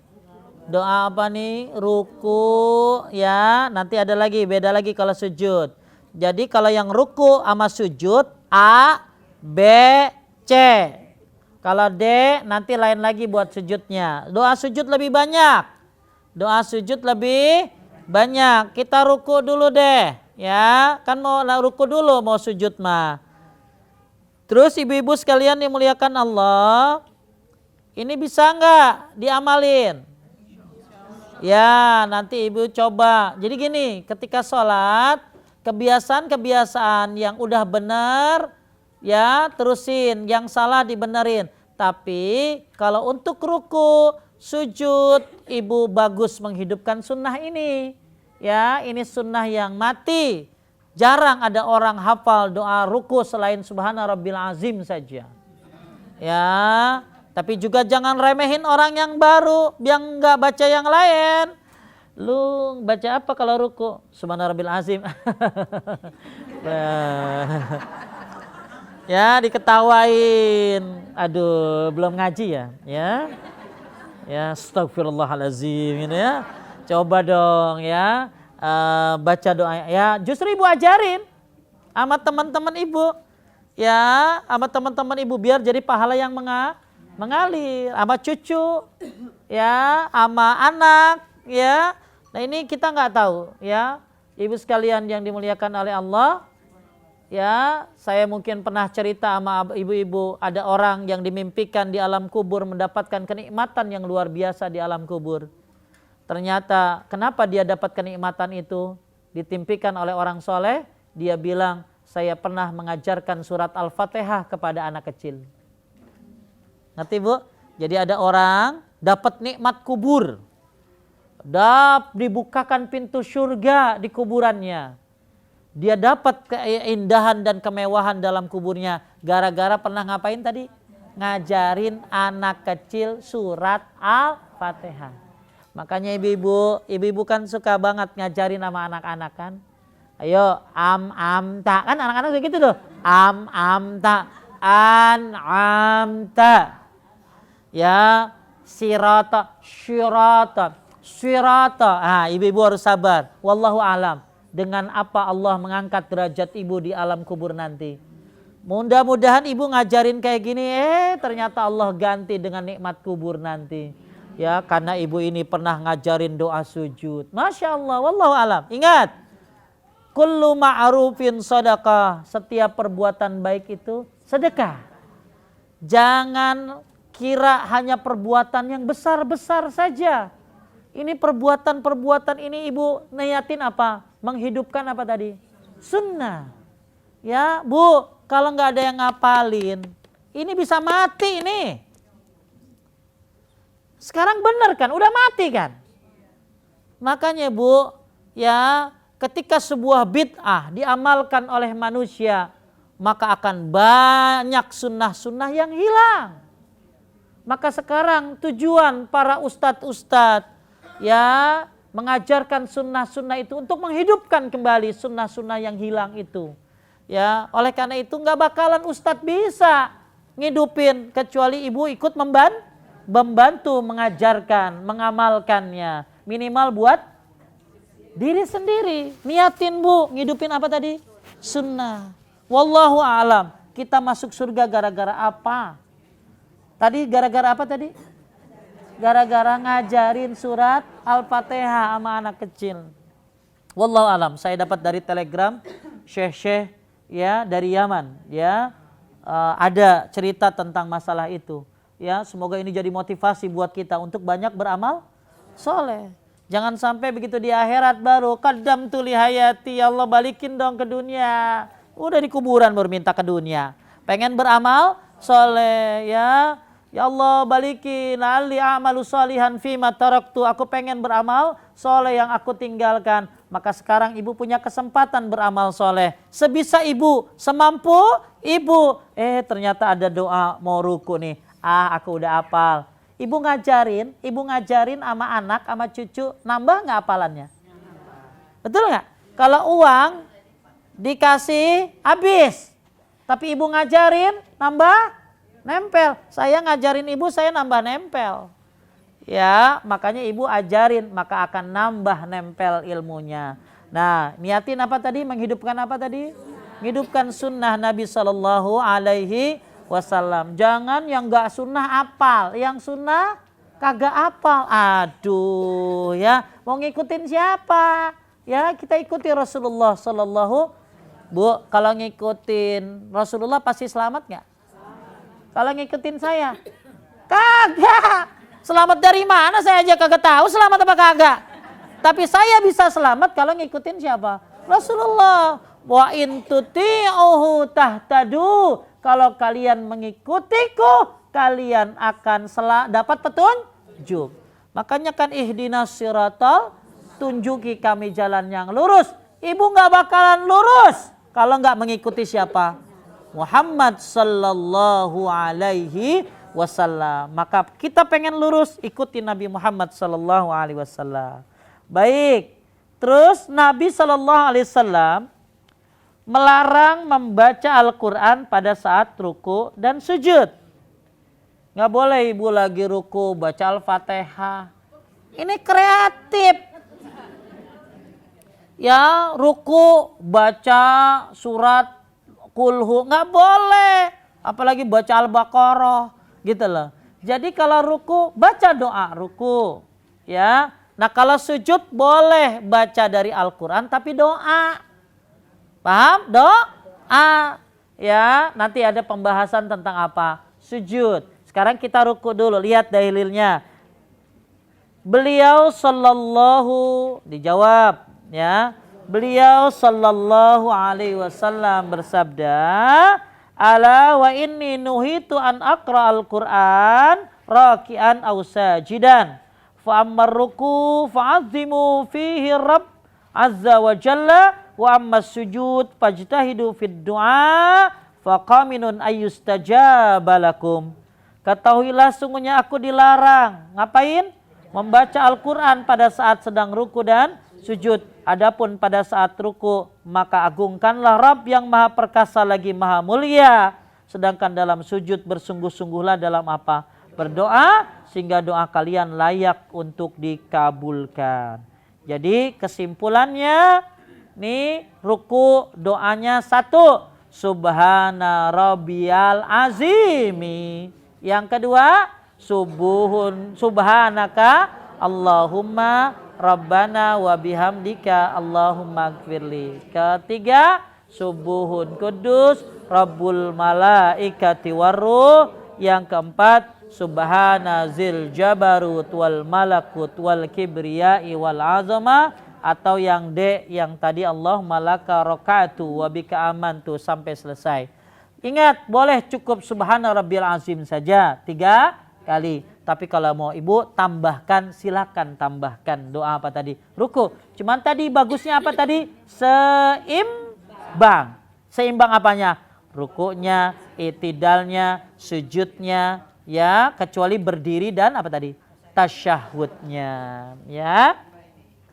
Kemudian nomor 15. Mengangkat kepala dari ruku dengan mengangkat kedua tangan sejajar dengan kedua pundak atau kedua seraya membaca Sami Allahu liman hamidah. Bacaan itu dibaca oleh orang yang menjadi imam atau orang yang sholat sendirian. Setelah berdiri tegak mengucapkan Rabbana walakal ham. Boleh imam ibu baca, ya, ada yang membolehkan itu. Jadi ada yang bilang begini, Bu, Sami Allah liman hamidah itu tugas imam. Kita tinggal baca Rabbana lakal ham. Tapi juga ada riwayat, ya, bahwa bacaan itu bacaan buat siapa? Imam dan makmum. Saya lebih baik mengambil yang tetap baca walaupun jadi mum. Jadi kita habis ruku baca apa? Sami Allahu liman hamidah. Tangan di mana? Tangan di sejajar dengan dada atau di bawah apa? Dari telinga. Kemudian ibu baca apa tadi? Rabbana lakal ham. Ya, Rabbana. Nah, Rabbana lakal ham ini banyak modelnya. Woi, yang ngaji mantep nih, lihat nih. Ya, pertama, lihat. 268 paling bawah ada. Ada enggak? Pertama, Rabbana lakal ham. Ini yang umum kita baca ya. Bacaan ini dasarkan pada hadis Abu Hurairah. Ya. Terus yang kedua, Rabbana walakal ham. Ya, ini berdasarkan hadis dari Anas bin Malik. Bedanya apa? Ada wa-nya. Bukan waw, wa. Ya, wa. Nanti waw lagi ya. Ya, ada wa-nya ya. Terus yang ketiga pakai Allahumma. Allahumma Rabbana lakal ham. Yang keempat hadisnya dari Abu Hurairah. Yang keempat ada tambahan Allahumma Rabbana walakal ham. Bedanya cuma Allahumma sama wa doang. Ya, coba pertama. Saya sami Allahnya. Ibu baca apa tadi? Nah, tapi modelnya ganti-ganti. 1, 2, 3 ada berapa jadi? 4. Ulangi. Sami Allahu liman hamidah. Yang kedua, Sami Allahu liman hamidah. Yang ketiga, Sami Allahu liman hamidah. Yang keempat, Sami Allahu liman hamidah. Mantap banget ya. Begitu sholat itu lagi gitu ya. Ya, tuh jadi bedanya cuma di mana? Wa sama Allahumma. Rabbana lakal ham, Rabbana wa lakal ham, Allahumma Rabbana lakal ham, Allahumma Rabbana wa lakal ham. Bu, Masya Allah, niatin ngamalin apa tadi? Sunnah, menghidupkan sunnah. Masya Allah, kita taunya Rabbana lakal ham cuman itu aja dari dulu. Ternyata ada berapa model? Ada 4 model ya. Terus, nah doanya nih tinggal nih. Habis itu lanjutannya. Yang afdol ada nggak? Yang afdol adalah terkadang membaca bacaan yang satu dan terkadang bacaan yang lainnya. Dan demikian seterusnya. Berarti ganti. Karena yang demikian itu telah diriwayatkan secara sah dari Nabi Sallallahu Alaihi Wasallam yang afdal bagi imam, orang yang sholat sendirian dan makmum untuk menambah setelah membaca Rabbana walakal ham dengan mengucapkan hamdan kasiran tayyiban mubarakan fi. Biasanya kan kita Rabbana lakal hamdu mil'us samawati ya. Nah, nanti ini dulu yang pendek nih, yang pendek, yang bagus. Lihat catatan kakinya, lihat. Hal itu didasari hadis Rifa bin Rafi' radhiyallahu anhu. Dia bercerita, pada suatu hari kami mengerjakan sholat di belakang Nabi Sallallahu Alaihi Wasallam. Ketika beliau mengangkat kepalanya dari ruku seraya mengucapkan, bawahnya lihat, Sami Allahu liman hamidah, catatan kakinya. Lalu ada orang di belakangnya yang mengucapkan Rabbana lakal hamdu hamdan kasiran tayyiban mubarakan fi. Setelah berbalik beliau bertanya, siapa yang mengucapkan tadi? Aku. Jawab orang tersebut. Beliau bersabda, aku melihat 30-an lebih malaikat datang berlomba-lomba. Siapa di antara mereka yang pertama kali menulisnya? Masya Allah Bu. Berapa malaikat? 30 malaikat berlomba-lomba mencatat doa yang dibaca oleh orang tersebut. Makanya anak saya di pesantren diajarinnya yang ini. Karena keutamaannya luar biasa. Ulangi, saya nih, dengerin. Sami Allahu liman hamida. Lanjutin. Rabbana lakal hamdu. Gampang kan? Nah, ya, ulangi. Sami Allahu liman. Lanjutin. Rabbana lakal hamdu hamdan kasiran tayyiban mubarakan fi. Bu, 30 malaikat berlomba-lomba menulis doa yang ibu baca. Makanya bu, kalau ibu, kita kan sholat dari dulu ya gitu-gitu aja. Bacaan juga nggak kerasa, betul? Apalagi husu, susahnya luar. Nah sekarang ibu ada ilmu bahwa ketika anda mengucapkan Rabbana lakal hamdu hamdan kasiran tayyiban mubarakan fi.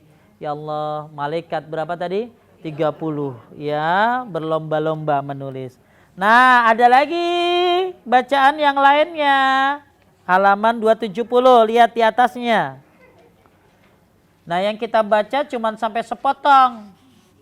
Rabbana lakal hamdu mil'us samawati wa mil'ul ardi wa mil'u ma bainahuma wa mil'u ma syi'ta min syai'im ba'du ahlas sana'i wal majdi ahaqqa ma qala al-abdu wa kulluna lakal abdu la mani'a lima a'taita wa la mu'tiya lima mana'ta wa la yanfa'u dzal jaddi minkal jad.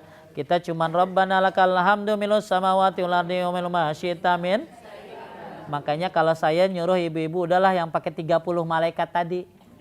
Lagi apa tuh? Jangan lihat. Jangan lihat. Hamdan. Jangan lihat. Coba.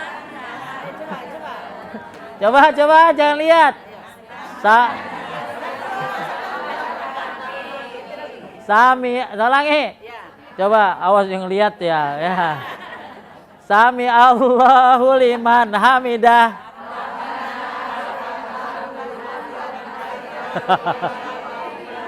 Wah, udah. Enggak udah. Ya udah. Ya enggak baca. Ya udah. Ya mudah-mudahan. Bu, kalau tadi ada, jadi sebenarnya bacaannya banyak variatifnya. Cuman saya nggak tahu kalau yang di sini tuh mil'us samawati wal ardi wa mil'u ma syi'ta min syai'im ba'du ya, itu panjang. Ya, cuman kita syi'ta min syai'im ba'du ya, wallahu alam. Akan tetapi saya suruh ibu-ibu pindah yang pada tadi hamdan kasiran tayyiban mubarakan fi. Ingat loh hadisnya jelas nih, lihat-lihat. Ya, hadisnya harus jelas ya. Yang mubarakan fi itu hadis riwayat siapa? Bukhari. Ya, hadis riwayat siapa? Bukhari. Ya, jadi kalau ditanya, kalau itu hadis riwayat Bukhari. Hamdan kasiran tayyiban mubarakan fi. Terus ibu, saya kasih ibu-ibu yang gampang sekali. Lihat yang bawahnya, li rabbil ham. Ada? Itu cuman baca gitu doang tuh. Yang demikian itu ada nggak? Yang demikian itu didasarkan pada hadis Huzaifah radhiyallahu an yang dimarfu'kannya. Kemudian beliau mengangkat kepalanya dari ruku dan beliau berdiri dari rukunya itu beliau membaca li rabbil ham. Ya, lihat catatan kakinya 97 ya. Lihat baca apa tadi? Li rabbil ham. Ya.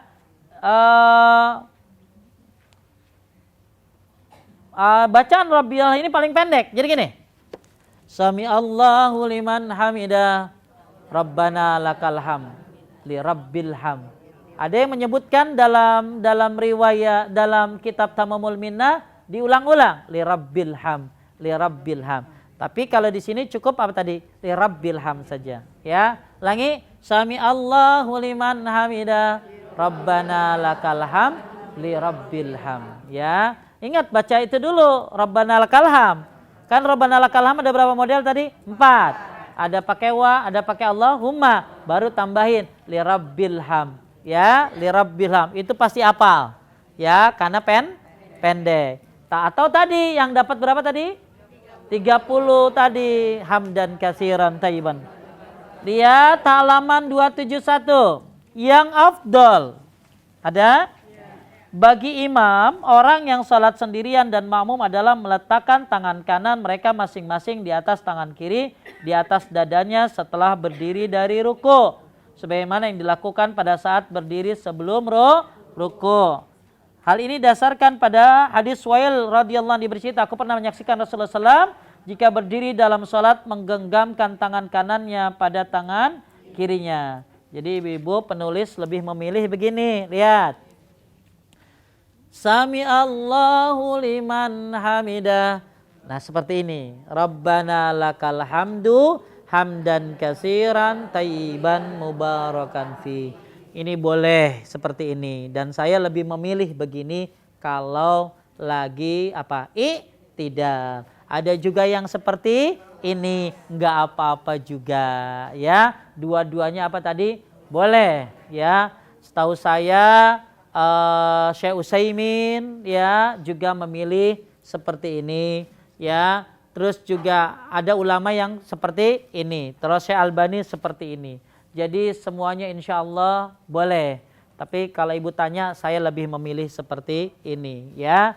Lebih lengkap sebenarnya kenapa lebih memilih begini ada di dalam kitab yang lain. Kalau di sini hanya disebutkan secara global saja. Tapi insya Allah dua-duanya boleh.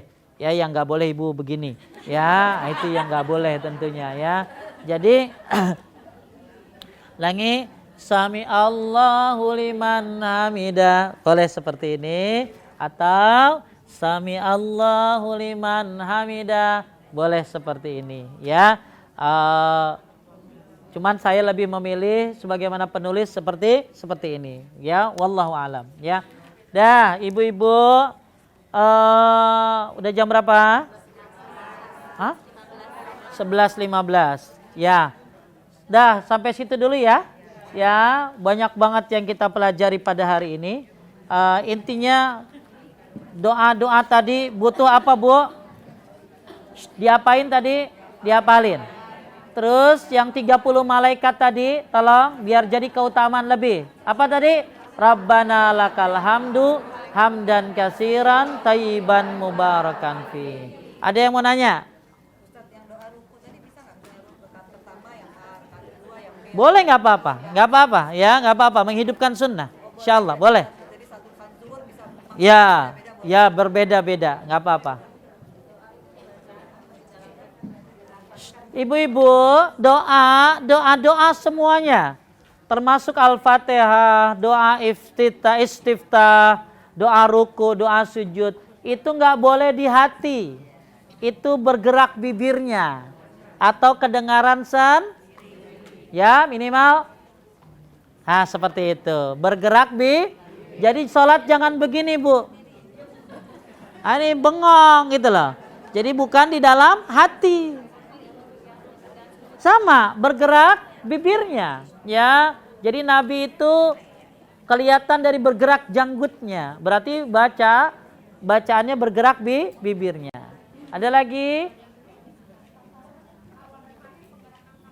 Nanti ada. Kan ini lagi itu dulu. Belum sampai ya. Tapi intinya dibolehkan menggerakkan atau tidak. Ngerti? Barakallahu fi apa Bu Chandra? Nanti aja dah ya. Habis ini ya. Itu aja. Ibu sholat ya, tentang sholat. Ya, saya pernah ngikutin jamaah sholat berjamaah di Masjid Kelapa. Waktu itu kebetulan imamnya adiknya Syekh Ali. Rukunya panjang banget itu, berarti yang dibacanya tadi itu ya? Ya intinya tadi kan doa ruku kan tadi. Ya doa ruku itu apa tadi? Banyak kan? Ya. Tapi yang bagus sholat itu apa tadi? Seimbang. Yang lamanya kapan tadi? Berdiri sama tasyahud saja. Jadi kalau Nabi seimbang sholatnya ya. Mungkin beliau ingin mengajarkan, wallahu alam ya itu. Baik itu saja. Nanti kita lanjutkan lagi bulan depan. Kita tutup dengan membaca doa kifaratul majlis. Subhanaka Allahumma wa bihamdika asyhadu an la ilaha illa anta astaghfiruka wa atubu ilaik. Mohon maaf kalau ada kesalahan kurangan. Assalamualaikum warahmatullahi wabarakatuh.